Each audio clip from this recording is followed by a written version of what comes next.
Welcome back. Time to get your portfolio queries answered, and I'm joined by Hemant Sugi, CEO of Vice Invest. Hemant, good evening and welcome to the show.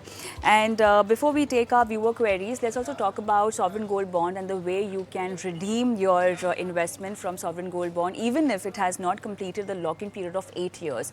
So, what's the latest RBI notification saying on redemption from sovereign gold bonds? Hemant. Yes, Kavita, I think the duration of the SGB is 8 years when it matures. But there is also a provision that from the fifth year onwards, investors have the kind of provision to opt for premature redemption, which happens in the fifth year, in the sixth year, in the seventh year. Once in 6 months, you get this opportunity. And this coincides with the period when the interest is paid under the SGP. So yes, the recently RBI has announced a calendar basically which involves around 30 series where the money was invested from 2017 May to March 2020. Okay, now there's usually a window of 21 days which is open for investors to decide whether they want to prematurely redeem their SGP, and the money is paid to them within 10 days. So the first tranche, which will be eligible where investors can take out their money if they wish to do so, is from October 11th to November 2nd. And those who opt to redeem during this period, they'll get the money within 10 days. So this is as per the original terms of SGP. So as you rightly mentioned, I think there is an opportunity for those who may want to exit from SGP without having to do it through the secondary market. On what conditions should you be taking this particular call? Because see, right now we are also looking at a rate cut scenario which will boost the prices of gold, and on SGB you get a 2.5% interest over and above the market rate. So on what basis should be you taking this decision? And if you want to redeem your money, what is going to be the tax implication? Or it's all going to be tax free even after 5 years you're taking it out? Well, Kavita, I think it's a proven fact that SGP is a great option for those who want to, include gold in the portfolio without having to kind of actually include physical gold. So this is a smart and very great option. One of the factors, obviously, as you rightly mentioned, is that investors get 2.5% interest, which of course is taxable, but it basically earns something for you during the duration of the sovereign gold bond.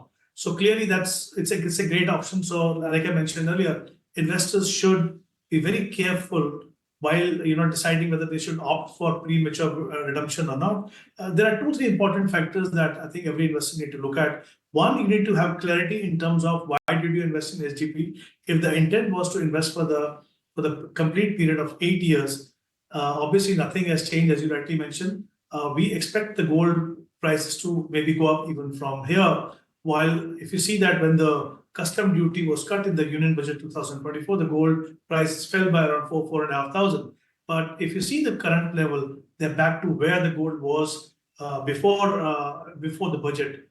So I think custom duty is one of the factors that will impact the gold price. But also let's not forget that as the prices go down, the demand also goes up. So clearly, I see that gold as an asset class continue to do reasonably well. So if the intent was to invest in gold through STP to have some part of the portfolio in gold, then I don't see any reason why investors should actually rush to kind of prematurely withdraw.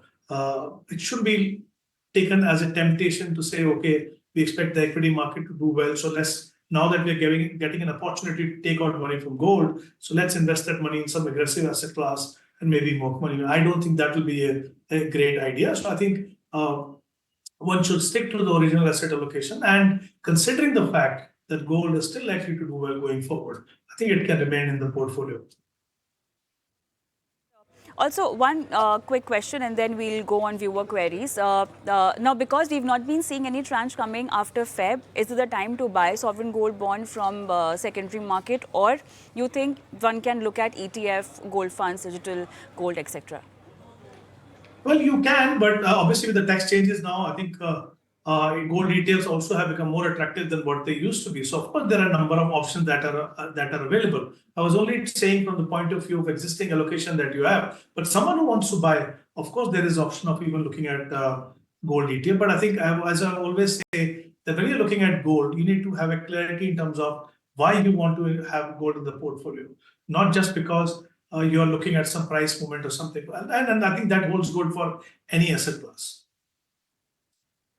All right, so that's all about sovereign gold bond. And if in case you're someone looking at redemption, now is the time to book all your profits. But then let's move on and let's take Sravan Kumar's question. Hemant, he's doing SIP of 22K per month and wants to achieve 1 CR in 15 years.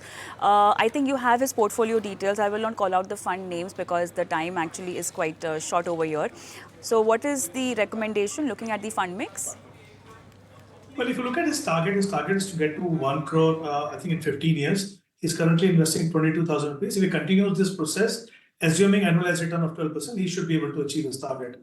If you really do analysis of his portfolio, out of this 22, 15,000 is being invested in 3 funds, which is one is flexi cap, one is an index fund, and one is a large cap fund. So I think there is too much exposure to large cap. While I believe that it brings stability, but I think it has to be in the right proportion. So my suggestion would be that he can retain the index fund, and for the remaining 2 funds, that's large cap and the flexi cap, he can look at one large and mid cap. Maybe two large and mid cap. One is Motilal Oswal large and mid cap, and second one can be Bandhan Core. So instead of 2 large cap, look at large and mid. So you will keep your proportion to some extent even the large cap, but also include mid cap in the portfolio. I think which is broadly missing from the portfolio. All right, let's quickly take Jishnu's question. He says he's 34-year-old and doing 20K to invest. He has at least 10K to invest in ELSS and 10K in other categories, Parag Parikh ELSS, Quant ELSS, HDFC Retirement Fund. He's also planning to add Mirai Mid-Small 400 Momentum in his portfolio and a Kotak Small Cap. And whether he should be going for it or not. A Kotak multi-cap and a ICICI multi-cap is also what he is keen on getting your advice on. And present investment worth rupees 5 lakh is in debt. He has fixed deposit and liquid investments over there. And time horizon is 15 years and 4 funds and 28 years for HDFC Retirement Fund. That's a separate time horizon based on the retirement goal he's marked on. Expecting 12% return, and he's got some golden locker. He wants to sell it off and maybe invest that money in equity. Well, I think looking at his time horizon, it's fair to expect a return of 12%. I think that's achievable. But if you look at the fresh investment where it has to be, he has 2 ELSS in the portfolio and 1 retirement fund. So I think since he's looking to invest in the ELSS fresh money, out of the 2, he can invest in Quant ELSS fund, and the second one is the Parag Parikh ELSS. I believe that there are better options than that. One of the options that he can consider for investing fresh money, because for the earlier investment there is a lock-in, he can't do much about it. That can be Motilal Oswal ELSS tax saver.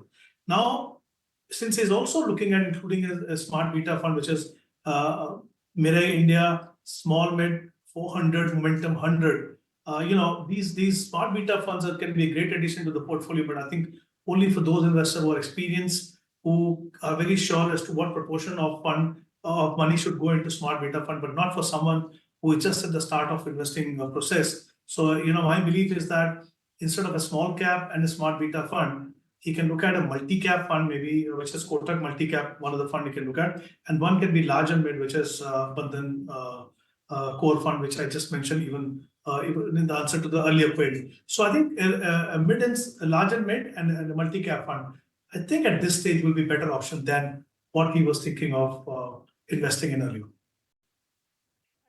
Let's take Anand Sharma's question. Now he says that he has Tata Tourism and Motilal Oswal Manufacturing Fund. Are these funds good?